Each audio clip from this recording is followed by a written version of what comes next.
یہ ہے بحرین، دنیا کے امیر ترین کنٹریز جیسے کہ UAE، قطر اور سعودی عرب میں گھرا ہوا ایک بہت ہی چھوٹا سا کنٹری۔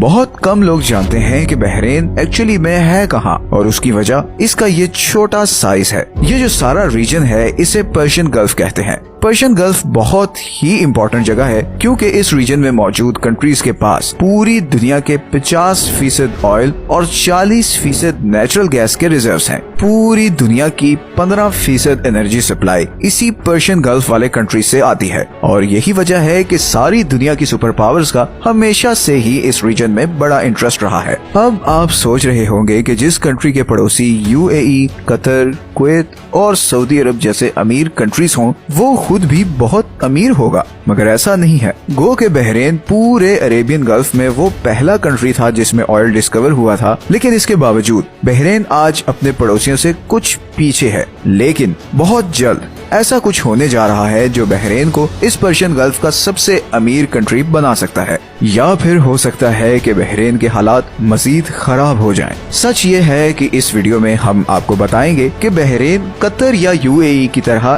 اتنا امیر کیوں نہیں ہے، اور ایسا کیا ہونے جا رہا ہے جو یا تو بحرین کی تقدیر بدل دے گا یا پھر اس کے لیے بہت سخت مشکلات پیدا کر سکتا ہے۔ بحرین کی ہسٹری ویسے تو بہت پرانی ہے، مگر آج کے بحرین کی اصل بنیاد رکھی گئی تھی 1820 میں، جب اس وقت بحرین کو رول کرنے والے الخلیفہ ٹرائب نے برٹش امپائر کے ساتھ ایک ٹریٹی سائن کی جس کے اکارڈنگ بحرین برٹن کے سوائے کسی اور کنٹری کو اپنی زمین نہیں دے گا۔ بحرین کسی بھی فارن گورنمنٹ سے برٹن کی مرضی کے بغیر ریلیشن شپ نہیں رکھے گا، اور بحرین کی اس وفاداری کے بدلے میں برٹن بحرین کو اس کے دشمنوں سے پروٹیکٹ کرے گا۔ اس ٹریٹی کے بعد بحرین کو وہ امن حاصل ہو گیا جس کی اسے صدیوں سے تلاش تھی۔ سمندر میں زبردست لوکیشن ہونے کی وجہ سے منامہ کا سی پورٹ چند سالوں میں ہی پورے پرشین گلف پر چھا گیا۔ 20ویں صدی کے شروع تک بحرین بصرہ، کویت اور مسقط کے سی پورٹ کی ساری ٹریفک اپنے پاس کھینچ چکا تھا۔ انڈیا اور ایران سے بڑی تعداد میں بزنس مین بحرین آ کر آباد ہونا شروع ہو گئے تھے، اور بہت جلد بحرین ایک ٹرائبل سوسائٹی سے ٹریڈنگ جائنٹ بن چکا تھا۔ جون 1932 میں بحرین میں آئل کے ریزروز ڈسکور ہوئے، جس کی وجہ سے وہ برٹن کی آنکھ کا تارا بن گیا، کیونکہ بحرین پورے عربین گلف میں وہ پہلا کنٹری تھا جس میں آئل ڈسکور ہوا تھا۔ اور پھر 1935 تک بحرین 25,000 ٹن آئل بیرلز جاپان بھیج رہا تھا۔ صرف 10 سالوں میں بحرین پرشین گلف میں برٹن کا ایڈمنسٹریٹو سینٹر بن چکا تھا۔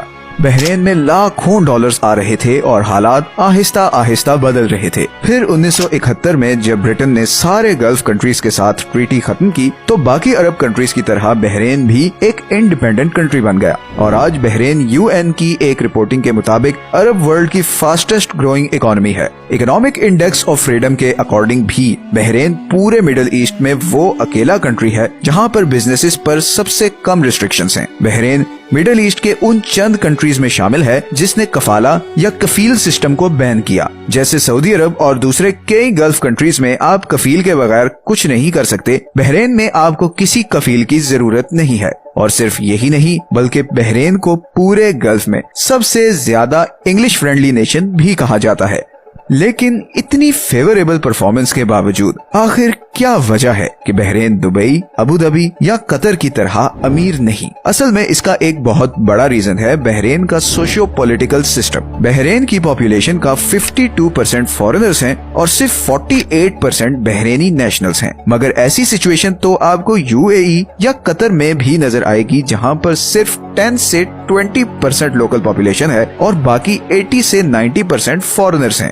تو بحرین کے کیس میں ڈفرنس کیا ہے؟ اب یہیں پر وہ سب سے انٹرسٹنگ اور امپورٹنٹ پوائنٹ آتا ہے جو بحرین کو باقی سارے مڈل ایسٹ سے یونیک بناتا ہے۔ اصل میں بحرین کی 70% آبادی شیعہ مسلمز ہیں، مگر بحرین کو رول کرنے والی الخلیفہ فیملی سنی مسلمز ہیں۔ اسی ڈویژن کو ایران نے کئی دفعہ ایکسپلائٹ کرنے کی کوشش کی ہے، جیسے 1969 میں ایران نے UN میں بحرین پر اپنا کلیم کیا تھا، مگر تب کیونکہ بحرین برٹن کا حصہ تھا اس لیے اسے یہ کلیم واپس لینا پڑا۔ پھر 2007 میں آیت اللہ خامنائی کے ایڈوائزر نے یہ سٹیٹمنٹ دی کہ ایران کو چاہیے کہ بحرین کو اپنا پروونس بنا کر ایران میں شامل کر لے۔ اس طرح کئی دفعہ ایران بحرین سے ریلیٹڈ ایسی سٹیٹمنٹس دے چکا ہے۔